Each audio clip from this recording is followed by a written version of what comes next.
kami akan mempresentasikan tentang kerajaan Singasari. Oke. Sebelumnya perkenalkan, nama saya Raditya Haryadi. Nama saya Catherine. Nama saya Adelia. Nama saya Charles. Nama saya Amira Aurel. Oke, jadi materi yang pertama kita akan membahas tentang sejarah berdirinya. Kerajaan Singasari berdiri pada tahun 1222 di Tumapel, wilayah yang sebelumnya merupakan bagian dari Kerajaan Kediri. Jadi pada awalnya itu, Kerajaan Singasari itu bukanlah kerajaan yang memang berdiri sendiri, tapi dia itu merupakan bagian dari Kerajaan Kediri. Nah, pada zaman itu ada yang namanya Tumapel, yaitu Tumapel itu seperti orang-orang bangsa Aku ya, yang dimana di sono tuh kenalnya itu sebagai bupatinya gitu loh di situ. Nah, waktu itu tuh politik itu sedang naik di wilayah Kerajaan Singasari, politiknya sedang naik, jadi Tumapel tuh lebih berkuasa di situ. Nah, setelah itu ada pada tahun 1222 yang tadi terjadi perang Ganter di mana Tumapel berhasil mengalahkan Kediri. Sejak itu Singasari berdiri sebagai kerajaan baru. Nah, akhirnya pada tahun yang sama juga terjadi yang namanya perang Ganter di mana Tumapel yang tadi sudah kita jelaskan, yaitu salah satu bagian dari anggotanya adalah bangsa Aku, itu perang bersama bangsa dari Kediri, yang dimana Tumapel akhirnya mendapat kemenangan hingga akhirnya kerajaan Singasari ini dapat berdiri sendiri dan tidak lagi menjadi bagian dari kerajaan Kediri.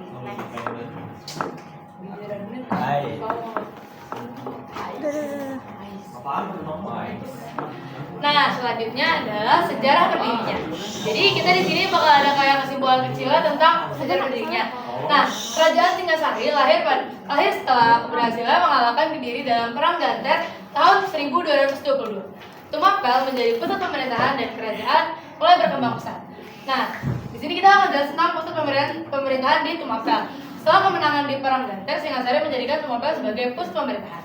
Nah, setelah kemenangan dari perang Ganter ini, Singasari ini membutuhkan namanya pusat pemerintahan. Nah, mereka memilih Tumapel sebagai pusat pemerintahan karena wilayah ini tuh strategis, subur dan cocok buat jadi tempat kekuasaan gitu. Dari sini Singasari mulai berkembang.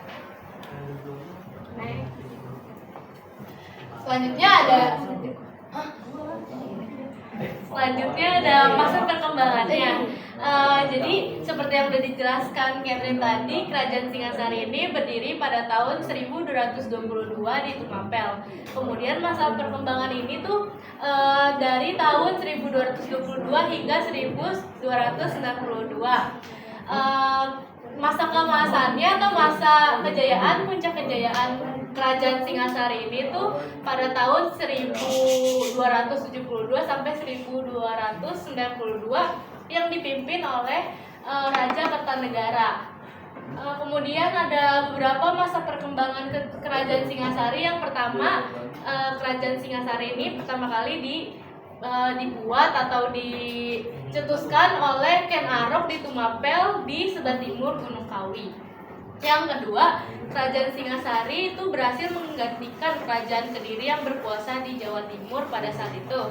Yang ketiga, kerajaan Tumapel menjadi penyatuan wilayah di wilayah Kediri dan juga di wilayah Tumapel. Yang keempat, kerajaan Singasari menjalin hubungan diplomatik dengan kerajaan lain di luar Nusantara. Dan yang terakhir, dulu nih kerajaan Singasari ini tuh dikenal karena militernya yang kuat, sampai mampu mengirim angkatannya keluar wilayah Jawa.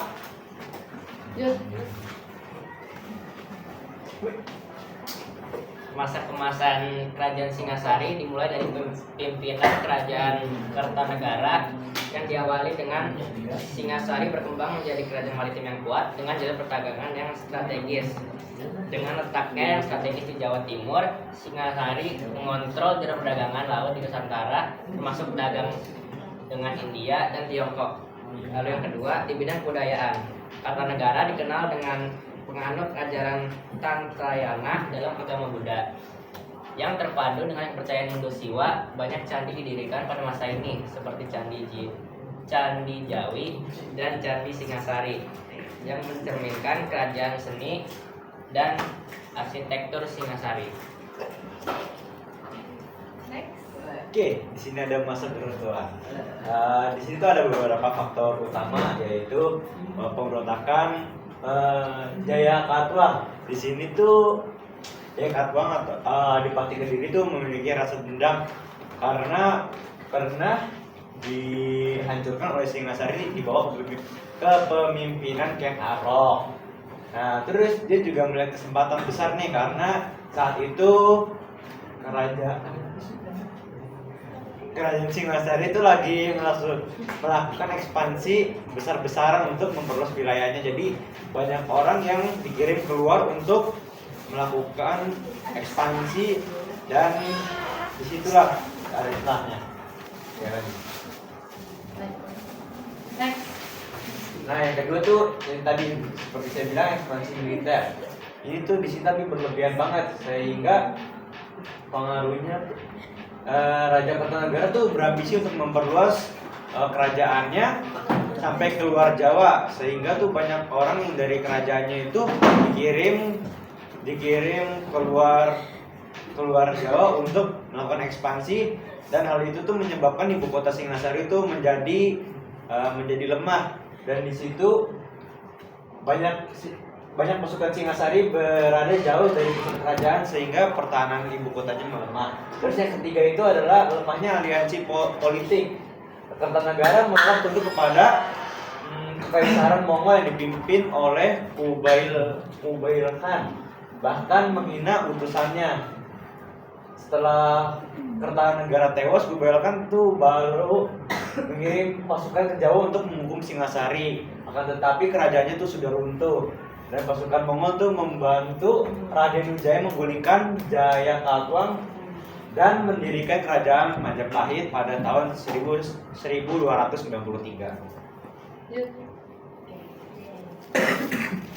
Oke, ada yang ingin bertanya? Oke. Perkenalkan, saya Mangara Stefan Girat Osaribu dari kelompok 1. Aku boleh minta tolong lihat slide paling bagian masa perkembangan punya Amira. Nah, jadi apa bisa dijelaskan hubungan diplomatik yang terjadi antara kerajaan Singasari dengan kerajaan di luar Nusantara, dan kerajaan apa aja yang melakukan hubungan tersebut dengan kerajaan Singasari?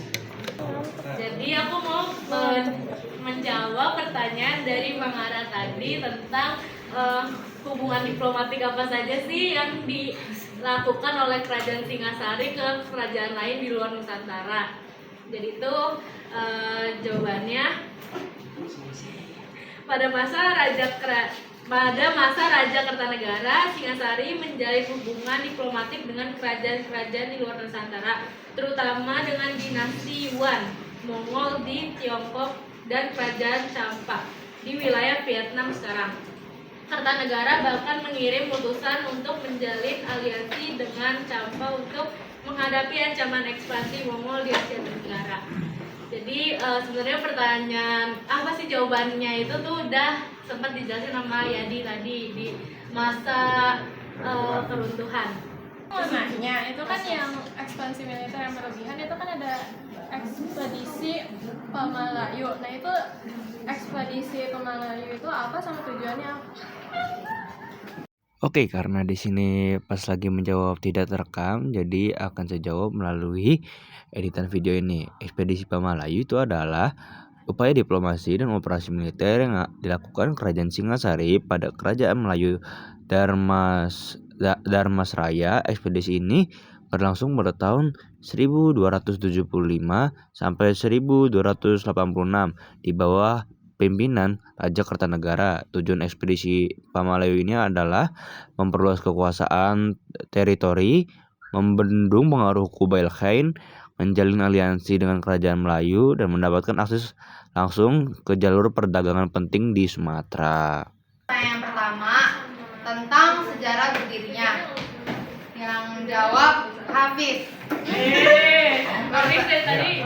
Pertanyaannya, yang terjadi pada tahun 1222 atas peperangan untuk merebut bahwa kerajaan Singasari ini dapat berdiri sendiri jika ada yang menang itu. Jawab, Bis.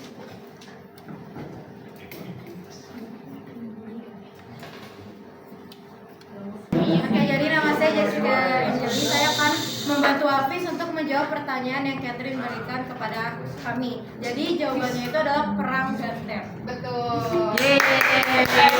Pertanyaan selanjutnya, nih tadi kan aku udah sempat jelasin tentang pusat pemerintahan. Nah, yang tadi kan pusat pemerintahan itu menjadikan Tumapel sebagai pusat pemerintahan. Terus tadi aku udah ngejelasin kenapa Tumapel ini dipilih sebagai diinformasikan bagi yang kehilangan handphone dan sepatu ada berapa ya? yang berada di lapangan, silakan.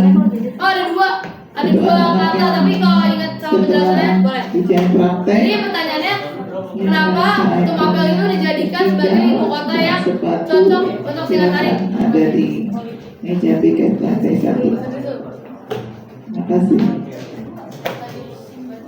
Oke, jadi aku mau yang jawab soalnya Rehan. Alasan Tumapel dijadiin pusat pemerintahan. Iya. I love you.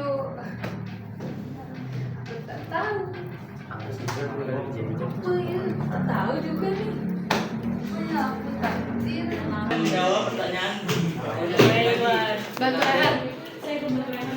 Saya akan membantu Rehan untuk menjawab pertanyaan yang Anda berikan. Alasan pusat Tumapel jadi pusat pemerintahan. Satu, letak strategis. Tumapel terletak di wilayah yang subur dan berada di jalur perdagangan penting di Jawa Timur sehingga mendukung perkembangan ekonomi dan pemerintahan. Dua, itu pusat kekuasaan Ken Arok. Tumapel awalnya itu merupakan bagian dari kerajaan Kediri. Tetapi Ken Arok memberontak terhadap Aku Tunggul Ametrum dan mengambil ahli kekuasaan. Ya, sekian segitu aja.